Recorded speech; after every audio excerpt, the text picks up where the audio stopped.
World news के sponsor हैं स्वागत, अदरक, लहसुन और मसाले 100% प्योर एंड हाइजीनिक। अस्सलाम वालेकुम, आदाब। मैं हूं मोहसिन और आप देख रहे हैं BBN वर्ल्ड न्यूज़। आइए शुरुआत करते हैं आज की वर्ल्ड न्यूज़ की और नज़र डालते हैं हेडलाइंस पर। मदीना मुनव्वरा में हुई बारिश, मस्जिद नबवी में बारान रहमत से जायरीन के सर नम, दिलकश मनाजिर।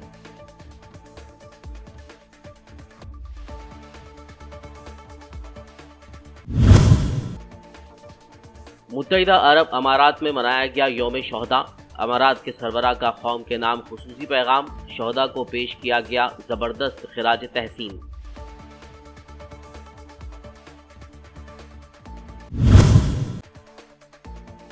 ईरान के सुप्रीम लीडर आयतुल्लाह अली खामेनाई से इराकी वज़ीर आज़म अल सुदानी की मुलाकात, दो तरफा सरहदों के तहफ़्फ़ुज़ और दिफा के उमूर ज़ेर बहस।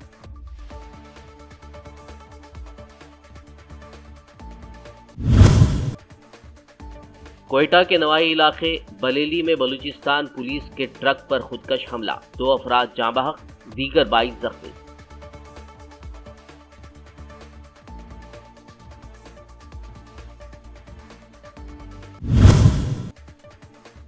प्रणय रॉय और राधिका रॉय ने NDTV के डायरेक्टर के ओहदे से दिया इस्तीफा। तेलंगाना के वजीर KTR ने किया NDTV को अनफॉलो, बेहतरीन काम करने पर रॉय जोड़े का अदा किया शुक्रिया।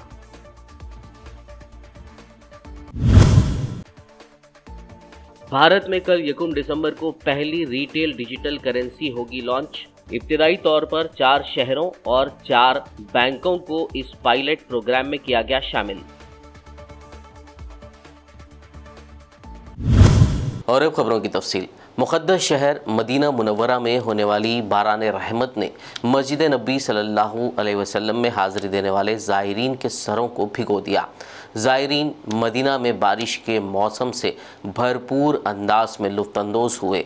नमाजियों और ज़ायरीन ने बारिश में खड़े होकर दुआएं मांगी और बारान रहमत के नुज़ूल पर अल्लाह का शुक्र अदा किया। गुज़िश्ता रोज़ इत्मीनान से भरी ठंडी हवाएं बाबरकश शहर में उड़ रही थी, जबकि ज़ायरीन बारिश में दुआएं मांग रहे थे।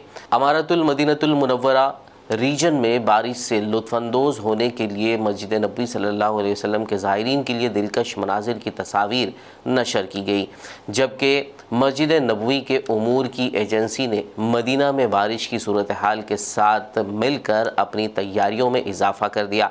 सिक्योरिटी, सेफ्टी, इमरजेंसी रेस्पॉन्स और रिस्क की मुआविन एजेंसी बारिशों के दौरान किए गए प्लान पर अमल करने और मौसम की मुसलसल पैरवी के लिए फील्ड ट्रिप के ज़रिए अपनी कोशिशें तेज़ कर रही हैं।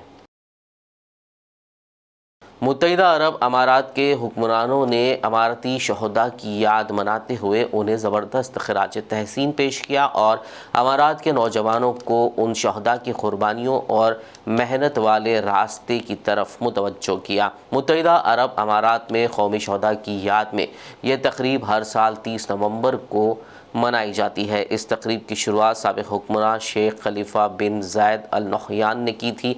उन्हीं के दौर से फ़ौज और पुलिस के कौमी शहदा की मादर वतन के लिए खिदमात के एतराफ़ के लिए 30 नवंबर का दिन मुकर्रर किया गया। शेख मोहम्मद बिन ज़ायद अल नहयान ने इस मौके पर अपने भाई को भी याद किया। उन्होंने कहा कि सिपाहियों की अजीम कुर्बानियों को भी फरामोश नहीं किया जा सकता, जिन्होंने अमारात के लिए अपना खून दिया।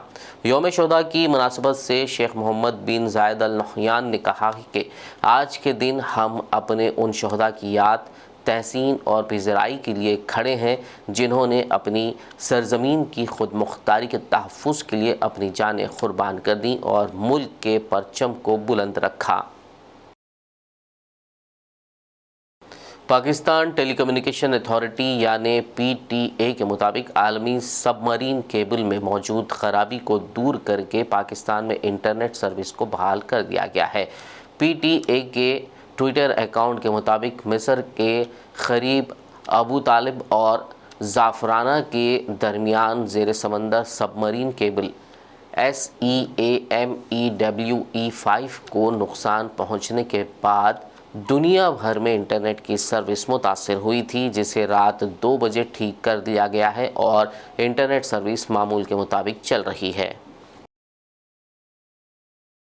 ईरान के सुप्रीम लीडर आयतुल्लाह अली खामनाई से इराक़ी वज़ीर-ए-आज़म अल सुदानी ने मुलाकात की। तेहरान में होने वाली इस मुलाकात के दौरान दोनों मुल्कों के दरमियान दो तरफ़ा सरहदों के तहफ़्फ़ुज़ और दिफा के उमूर ज़ेर बहस आए। मीडिया रिपोर्ट्स के मुताबिक दोनों मुल्कों के दरमियान इन दिनों ईरान की तरफ से जिलावतन कुर्दों पर सरहद पार हमलों की वजह से कशीदा हालात हो रहे हैं।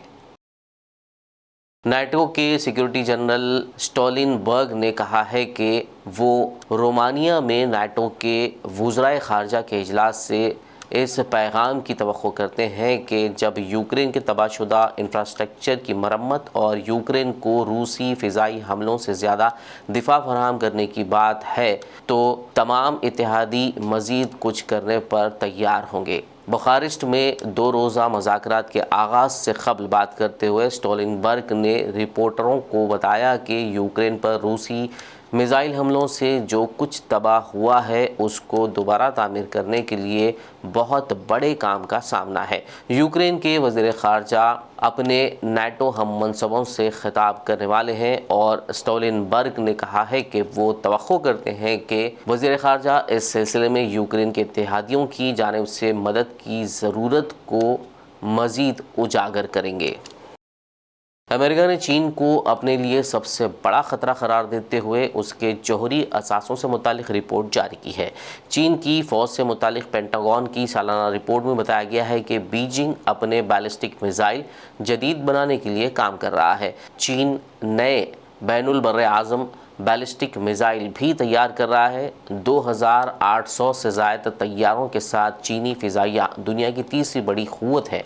पेंटागन की रिपोर्ट में मज़ीद बताया गया है कि एक अंदाजे के मुताबिक चीन के पास 400 से ज़्यादा ऑपरेशनल न्यूक्लियर वॉर हेड्स हैं। चीन के जौहरी वॉर हेड्स की तादाद साल 2035 तक 1500 तक हो जाएगी। नोबेल इनाम याफ्ता मलाला यूसुफ़ज़ई ने मगरबी ममालिक की हुकूमतों से मुतालबा करते हुए कहा है कि मगरबी ममालिक अफ़गानिस्तान में ख़वातीन की हालत ज़ार को नज़रअंदाज ना करें। ख़वातीन के हकूक़ की कारकुन मलाला यूसुफ़ज़ई ने कहा है कि ये लाखों अफ़गान लड़कियों की कहानी है जिनमें लीडर बनने और तब्दीली लाने की सलाहियतें मौजूद हैं। मलाला यूसुफ़ज़ई का कहना था कि अफ़गानिस्तान की उन ख़वातीन को अपनी ज़िंदगी में आगे बढ़ने के लिए तालीम जैसे मौक़े की ज़रूरत है। क्वेटा के नवाही इलाके बलेली में बलूचिस्तान पुलिस के ट्रक पर खुदकश हमले के नतीजे में 2 अफराद जाँ बहक जबकि 16 पुलिस अहलकारों समेत 22 अफराद ज़ख्मी हो गए। मुकामी अहदेदारान के मुताबिक धमाके में पुलिस ट्रक को खुदकश धमाके का निशाना बनाया गया। धमाके के नतीजे में ट्रक के नज़दीक मौजूद गाड़ियाँ भी जद में आ गई। बलूचिस्तान हुकूमत के मुताबिक ट्रक पर हमले में निशाना बनने वाले पुलिस अहलकार पोलियो ड्यूटी पर जा रहे थे। पाकिस्तान के मुकामी मीडिया के मुताबिक पुलिस अहलकारों पर हमले की जिम्मेदारी तहरीक तालिबान पाकिस्तान ने कबूल कर ली है। सुसाइड बॉम्बर था क्योंकि एक सुसाइड बॉम्बर की डेड बॉडी जो है वो यहाँ से थोड़ी दूरी पे पड़ी हुई है और इसके नतीजे में जो है वो ट्रक जो है पुलिस का वो टॉपल हुआ है और वो फिर जाके खाई में गिरा है, जिसमें खाई में गिरने की वजह से जो है वो पुलिस का जो नुकसान है जिसमें हमारे जो पुलिस एहलकार हैं वो ज़ख्मी हुए हैं। इसमें टोटल जो है 3 गाड़ियां इसके जद में आई हैं। एक पुलिस की ट्रक है, एक मेहरान कार है और एक जो है वो करोला कार है। तो टोटल जो इसमें कैजुअलिटीज़ हैं वो एक पुलिस का जवान शहीद है जो ट्रक टॉपल होने की वजह से जब गिरा है तो वो जवान उसके नीचे आया है। इसके अलावा एक सिविलियन जो है उसकी डेड बॉडी हॉस्पिटल पहुंची है, बाकी तमाम इंजर्ड हैं। पुलिस के तकरीबन 20 के लगभग एहलकार जो है वो ज़ख्मी हैं, जिनमें से 2 सीरियस हैं और बाकी जो है उनको चोटें जो है वो कम हैं, क्योंकि ट्रक टॉपल हुआ है उसकी वजह से उनको चोटें आई हैं। सिविलियन साइड से भी तकरीबन 4 जो हैं वो ज़ख्मी है और वो उनका ट्रीटमेंट अभी चल रहा है। सर कितना किलोग्राम बारूदी मवाद इसमें इस्तेमाल हुआ था? ये तो नहीं कहा जा सकता, लेकिन ये है कि 20 से 25 किलोग्राम तो इसमें मिनिमम जो है वो हम जो देख रहे हैं जो क्राइम सीन को, कि जैसे ने ट्रक को टॉपल किया है तो वो प्रॉबली इतनी उसकी जो है वो क्वांटिटी होगी। जी आप क्या कह रहे हैं? एक सिक्योरिटी थ्रेट भी जारी हुआ था, इस बारे में क्या कहें? जी ये मैंने शुरू में ही बोल दिया कि ये पोलियो ड्यूटी के लिए ट्रक जा रहा था और सिक्योरिटी तो देखें थ्रेट्स तो हर वक्त है और बिल्कुल लेकिन ड्यूटी है एक, वो भी एक नेशनल कॉज है और उसके लिए पुलिस जो है वो हमने डिप्लॉय करनी है। आपने देखा होगा कि कुछ इंसिडेंट्स जो है वो माजी में ऐसे हुए हैं पोलियो टीम्स के ऊपर, तो हमारा मिशन है कि हम पोलियो को एक मुकम्मल सिक्योरिटी प्रोवाइड करें। तो उस सिलसिले में ही जो है ये डिप्लॉयमेंट के लिए हर टीम के साथ जो डिप्लॉयमेंट है हमारी, उसके लिए इस नफरी को जो है वो हम मूव कर रहे थे। तो ये जो अनफॉर्चुनेट इंसिडेंट हुआ है उसमें यह है कि ज़्यादा जो है वो डैमेज नहीं हुआ, लेकिन हम कोशिश करेंगे कि अपनी मूव को मजीद इन फ्यूचर जो है वो सिक्योर बनाएं। सर, आपने बताया कि पुलिस पोलियो की ड्यूटी के लिए जा रही थी, क्या पोलियो के एहलकारों की गाड़ियां भी आसपास थी? नहीं, इसमें उनकी गाड़ियां अभी यहाँ नहीं थी। ये हमारी जो है वो पॉइंट डिप्लॉयमेंट होती है और ये तो अभी आप देख रहे हैं कि रोड है, तो ये कोई कैंप वैम्प नहीं है, तो इस वजह से उनकी जो है गाड़ियां या उनकी जो बाइक्स वगैरह हैं वो यहाँ पे नहीं है। Thank you. वर्ल्ड न्यूज़ में फिलहाल वक्त हुआ एक ब्रेक का, मुलाकात होगी इस ब्रेक के बाद।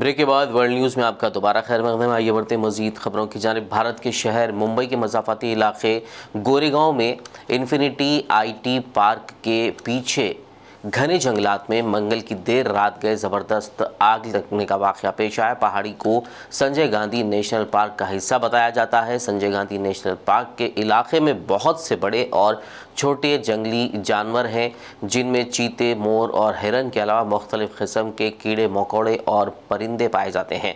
फायर ब्रिगेड की 4 गाड़ियां और पानी के 2 टैंकर्स आग बुझाने में मसरूफ़ देखे गए। आग लगने का वाक़या रात 11 बजे पेश आया। आग बुझाने के लिए महकमे पुलिस, जंगलात और वार्ड के मुलाजमीन को मौके पर भेजा गया। हुक्काम ने बताया कि ये लेवल 1 की आग है। आग लगने की वजह का अभी तक पता नहीं चल सका। मीडिया फर्म नई दिल्ली टेलीविज़न लिमिटेड यानी NDTV के डायरेक्टर प्रणय राय और राधिका राय ने अपने ओहदों से इस्तीफ़ा दे दिया है। NDTV लिमिटेड ने मंगल को स्टॉक एक्सचेंज को बताया कि उसे प्रोमोटर ग्रुप यूनिट और RRPR होल्डिंग प्राइवेट लिमिटेड ने बताया है कि प्रणय राय और राधिका राय ने कंपनी के डायरेक्टर के ओहदे से इस्तीफ़ा दे दिया है। ये आज से नाफिज होगा और NDTV के सुदीप्ता भट्टाचार्य और संजय पोगलिया और सेंथिल सामिया को फौरी असर से डायरेक्टर बनाया गया है। दरअसल अडानी ग्रुप अब इस न्यूज़ चैनल को हासिल करने के करीब पहुंच गया है। इस पेशरफ्त के दरमियान राय जोड़े ने RRPR होल्डिंग के डायरेक्टर्स के तौर पर अपना इस्तीफ़ा पेश कर दिया है। NDTV से प्रणय रॉय और राधिका राय के इस्तीफ़े के साथ ही मुख्तलिफ लोगों के मुख्तलिफ रद्द-ए-अमल सामने आ रहे हैं। तेलंगाना के वज़ीर इंफॉर्मेशन टेक्नोलॉजी के तारक रामा राव ने कहा है कि उन्होंने NDTV को अनफॉलो कर दिया है। सोशल मीडिया के अहम प्लेटफॉर्म ट्विटर पर सरगर्म KTR ने इस खुसूस में ट्वीट करते हुए ये इंकशाफ किया। साथ ही उन्होंने NDTV की जानिब से ताहाल किए गए बेहतरीन काम पर उसका शुक्रिया भी अदा किया।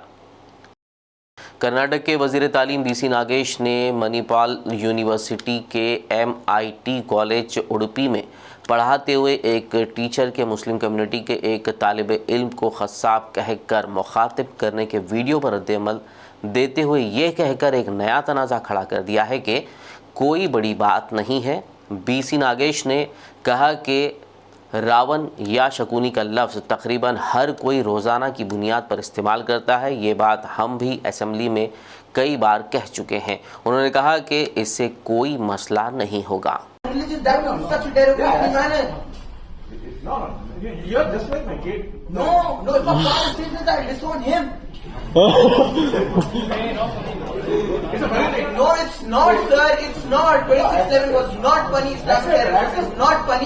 being a Muslim in this country and facing all of this every day is not funny. Just like my son. No. Will you talk to your son like that? My son.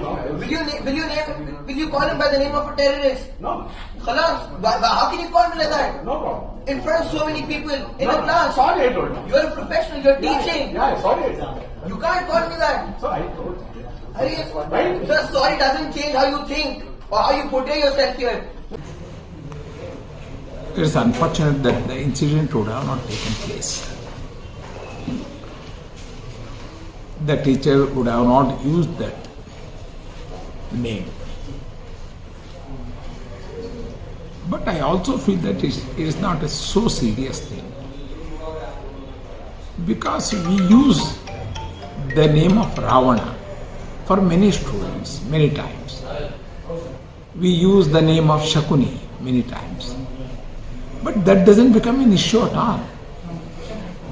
Why particularly the name of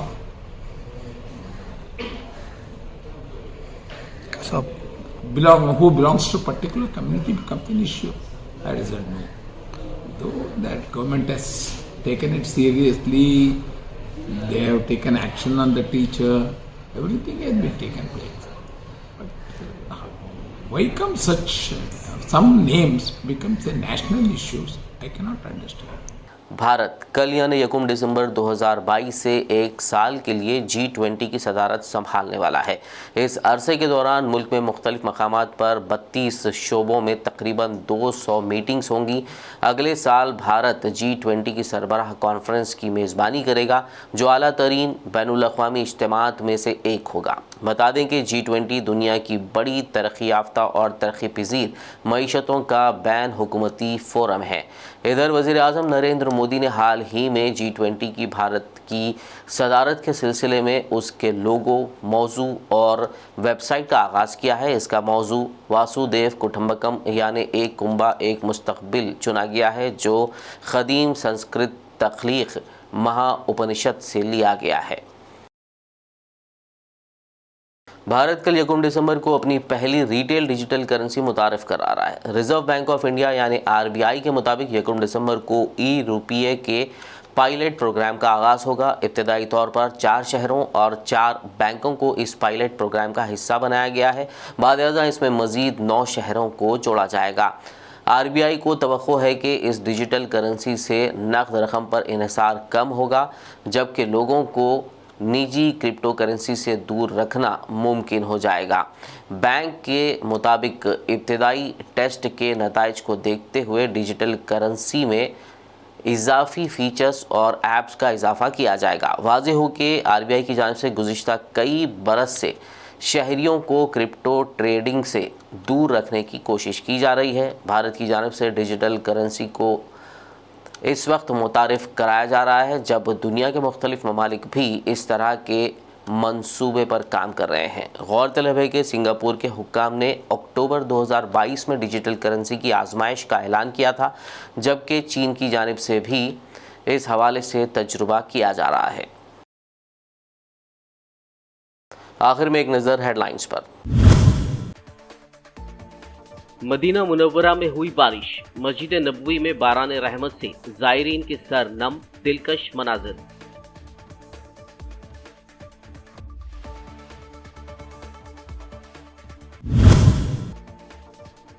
मुत्तहिदा अरब अमारात में मनाया गया यौम शोहदा।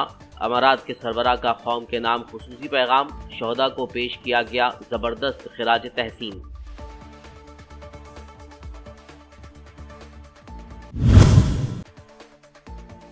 Iran के supreme leader Ayatollah Ali खामेनाई से इराकी वज़ीर आज़म अल सुदानी की मुलाकात, दो तरफा सरहदों के तहफ़्फ़ुज़ और दिफा के उमूर ज़ेर बहस।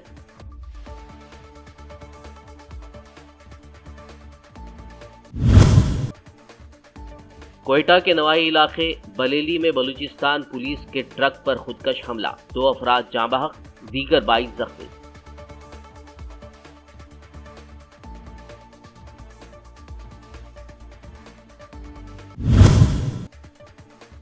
प्रणय रॉय और राधिका रॉय ने NDTV के डायरेक्टर के ओहदे से दिया इस्तीफा।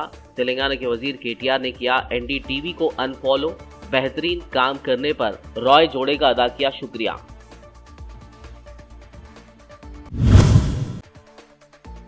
भारत में कल 1 दिसंबर को पहली रिटेल डिजिटल करेंसी होगी लॉन्च। इब्तिदाई तौर पर 4 शहरों और 4 बैंकों को इस पायलट प्रोग्राम में किया गया शामिल। वर्ल्ड न्यूज़ में फिलहाल बस इतना ही। ताज़ा तरीन अपडेट्स के लिए देखते रहिए BBN न्यूज़। यूट्यूब और फेसबुक पर मौजूद हमारी वीडियोस को लाइक और शेयर ज़रूर कीजिए। BBN चैनल के व्यूअर्स के लिए एक अहम इत्तला। अब BBN चैनल का टेलीकास्ट भारत भर में हो रहा है। हमारे व्यूअर्स भारत में कहीं भी टीवी पर अब BBN चैनल देख सकते हैं। स्क्रीन पर BBN चैनल की टेलीकास्ट डिटेल्स दस्तयाब हैं। इसके अलावा भारत भर में किसी भी एरिया में अगर आप BBN चैनल देखना चाहते हैं तो आप अपने केबल ऑपरेटर को इसके लिए कह सकते हैं।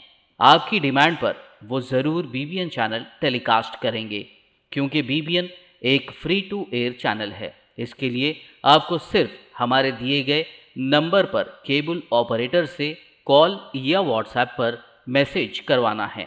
हम आपके केबल ऑपरेटर तक BBN चैनल पहुंचा देंगे, जिससे वो आपके एरिया में टेलीकास्ट कर सकते हैं। इसके लिए चैनल की हमारी पूरी टीम लगातार काम कर रही है ताकि आप तक BBN चैनल को पहुंचाया जाए। इसके अलावा BBN चैनल को भारत भर में रिपोर्टर्स की ज़रूरत है। अगर आप सहाफ़ी हैं और BBN चैनल से जुड़ना चाहते हैं तो आप भी दिए गए नंबर पर रब्त कर सकते हैं।